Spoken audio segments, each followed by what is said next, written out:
يا أيها الذين آمنوا أوفوا بالعقود أحلت لكم بهيمة الأنعام إلا ما يتلى عليكم غير محل الصيد وأنتم حرم إن الله يحكم ما يريد.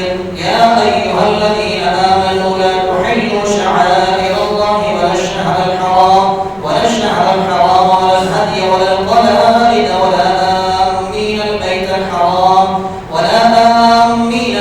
الحرام يبتغون فضلا من ربهم ورضوانا وإذا حللتم فاصطادوا ولا يجرمنكم شنآن قوم أن صدوكم عن المسجد الحرام أن تعتدوا وتعاونوا على البر والتقوى ولا تعاونوا على الإثم والعدوان واتقوا الله إن الله شديد العقاب.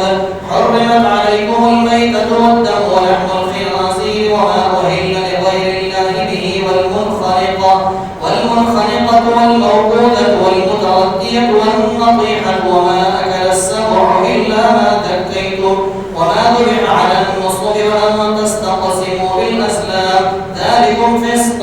اليوم يئس الذين كفروا من دينكم فلا تخشوهم واخشون. اليوم أكملت لكم دينكم وأتممت عليكم نعمتي ورضيت لكم الإسلام دينا فمن اضطر في مخمصة غير متجانف لإثم فإن الله غفور رحيم.